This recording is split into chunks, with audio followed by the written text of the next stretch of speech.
Yep, back to the commentary of Disney Villains War 2, Round 9. Well, yeah, so this is another commentary for Disney Villains War 2 Round. Yeah, of course, you probably get this already, because since...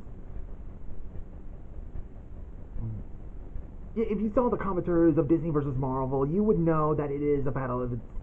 the battle between two categories, where Disney Villains War is basically just a battle between just one category of the villains fighting each other. So I'm not sure if everybody has gotten that, along with non-Disney versus DC villains and non-Disney versus Marvel villains. So, well, with that out of the way, so let's get going. So back to where, the series takes place. But if you guys have not seen the original round of Disney Villains War 2 Round 9, please watch the original video before coming to my commentary or anyone else's commentary. So I'm just saying. So we start off with the prologue. We see Queen Grimhilda has gathered her own forces. About their true threat is Frollo. I mean, it kind of makes sense for Frollo and Queen Grimhilda to be rivals, since Frollo is anti-magic and the Queen does use magic. So the alliance, of course, is Prince John,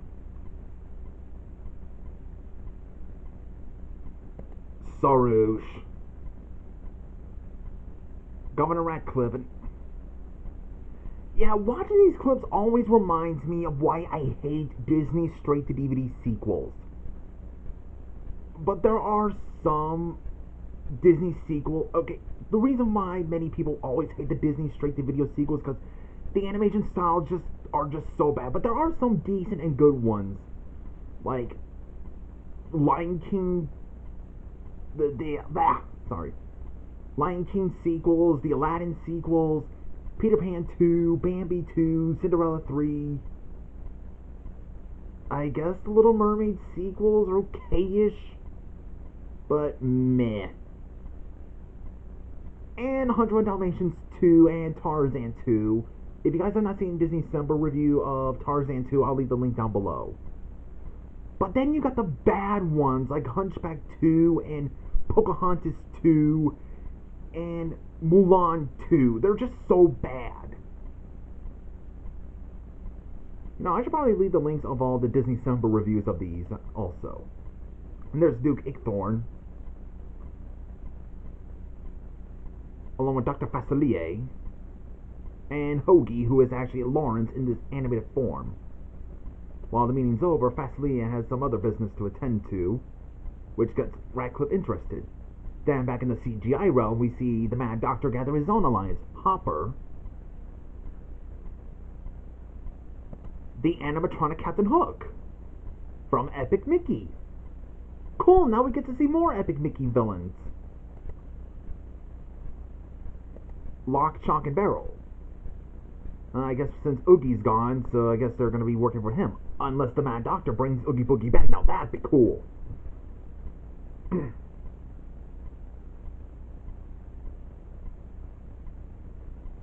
Then we see Dr. Facilier is meeting up with the Magic Mirror, asking about the talisman, the one that has to summon Chernobog, or where it's at. So the mirror tells him of the location.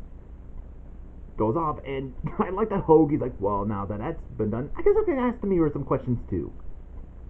About Narissa's whereabouts. And the Magic Mirror tells him all about it, which makes Hoagie, very happy.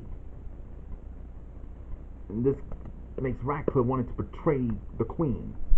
At least I think it says. As a chance to turn, Ratcliffe deems it is time for an upstaging plan. And back in the CGI realm again, we see Xehanort meeting up with Vanitas and the guy in the black coat. Okay, this is either Riku, who is now in the form of Ansem, or would it be just Ansem? I'm just questioning, because he's also the Seeker of Darkness, and Riku is technically an anti-hero who is a reformed character. So if you guys have never heard of Kingdom Hearts, I probably should have done the whole explanation thing.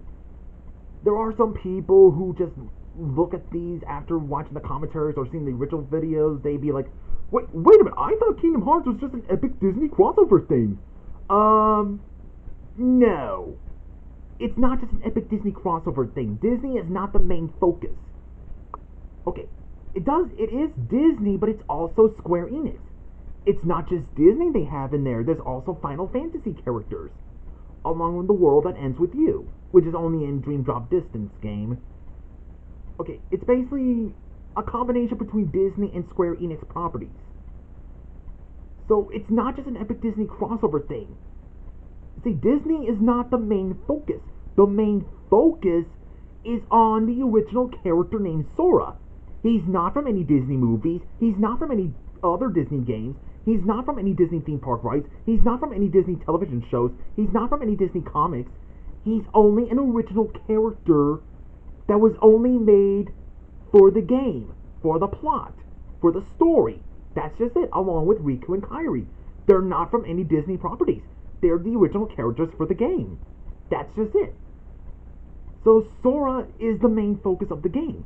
He is what you call the Keyblade Master. After his island was destroyed, he meets up with some Final Fantasy characters that were located in Traverse Town. It's where people who lost their homes go to Traverse Town. And he meets Donald and Goofy. And, okay, if you want... So basically, Donald and Goofy are the only Disney characters that interact other Disney characters. Not Mickey, not every random characters meeting other random characters. It's just Donald and Goofy, along with Sora, meeting the Disney characters, fighting the villains. So that's just basically it. And it does have this, like, a confusing lore, and it does. And if you play the games, you could probably get it better than having an explanation.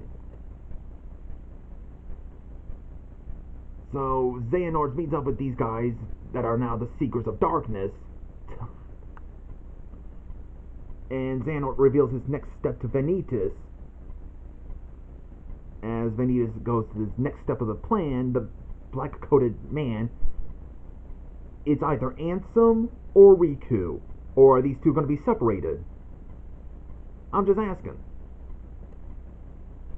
Which, of course, we all know because he is part of the Seekers of Darkness. I mean, the Seekers of Darkness, their plans are the same as the Legion of Darkness, freeing the great evil. Which makes you question if the Legion of Darkness are doing their Project Ragnarok. Makes you question the Seekers of The Seekers of Darkness also wanted to do the Project Ragnarok. Now that'd be interesting. Just saying. And I hope you guys get the whole Kingdom Hearts concept. That it's not just an epic Disney crossover thing. Okay, and the first fight is Echidna's children versus Frollo's forces. So Hades is tired of Mirage. Well, looks like he's feeling a bit better. Ask Echidna to take down all of the alliance of Frollo.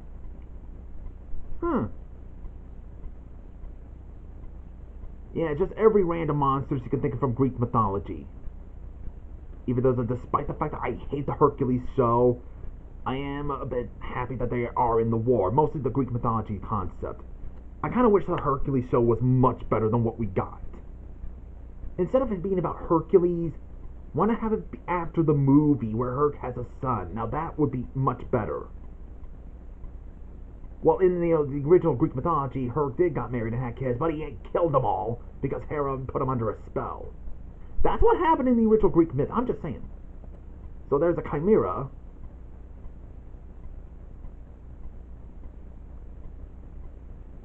There's that one of Echidna's babies. There's a Cyclops.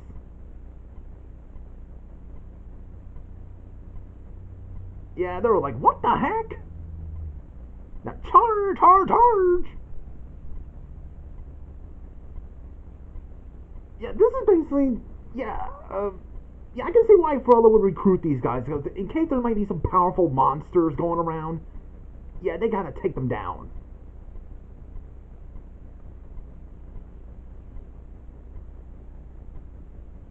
So he's got his gun, and fire in the hole! Looks like McLeach unleashed the Tublot onto those monsters. I guess he's strong enough to fight those monsters. Yeah, and then Echidna shows up. And she's flying away. Well, being tossed around. Makes you wonder if she's gonna land it in China. Or Canada. Either way. Well, Frollo's forces wins. And the next fight is the Morganians versus the Orcs. Basically, yeah, how did that go again? Yeah, time for vengeance has come. So the Morganians have... Hold on. Not yet. They showed up. And I love that the Muppet Pirate villains are just freaking out. So now it's a battle between the Orcs, which are like ogres, like Team Ogres or something like that, fighting against the Morganians, which are the people who serve Morgan Le Fay. Wow! Barbossa's gun managed to make an explosion on one of the Morganians.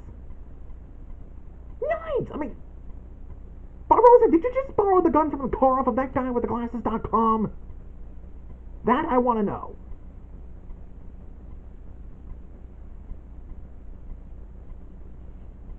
Yep, there's some more Morganians coming in their way. I got Necrolla's name right. I still can't remember that dude's name. Duh! I should probably get to watch more Power Rangers, I guess. You know, getting back to that, since I got my cousin's Netflix account, since mine was, like, expired, I guess. Okay, here's the most ridiculous thing for a Power Ranger villain. Okay, that is not a sign of him dying. He just went, meh. It's not the... no, he just went, meh. Could you not done something better than that? Oh. Okay, now there's a shot in the eye. She's just kidding. Wait, what?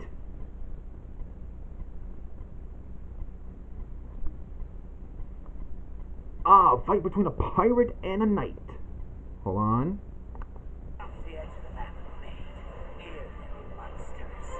He's warning him that there'll be monsters, even though he's probably a monster himself. I mean, they're all teaming up with each of the monsters in different factions, and Barbossa is still the undead? I would have thought he'd come back from the dead. He's no longer the skeleton dude. Oh, well, that was an interesting fight. And the next one is the Pink Elephants versus Heffalumps and Woozles. Okay. So, Abbas Maul and Jafar are still planning on how to take down Prince Phobos, but Abbas Maul may decide to make a second wish. Which is, hold on, something to describe them. Wish in the form of a giant magic elephant army. Abbas Maul, you are an idiot. So Jafar being Jafar summons them just in a sneaky way, and this is like the most entertaining battle ever. But he also brought in Heffalumps and Woozles. This is just the silliest fight ever. Like, imagine you just walk to random places or go into a hallway and then you see pink elephants along with Heffalumps and Woozle. You're like, yeah, holy crap, what the heck? Like, imagine that being part of Paranormal Activity. You would not take that seriously. That just makes it silly. And they're going crazy. Looks like Jafar has had enough of this. Takes down all the pink elephants along with Heffalumps and Woozles. So now Abbas Maul has one wish. Take the time to the third, or wish he had never been born. Well, that sounds a bit threatening. I was hoping to continue more on this one, so I'll see you guys in the next part of this commentary.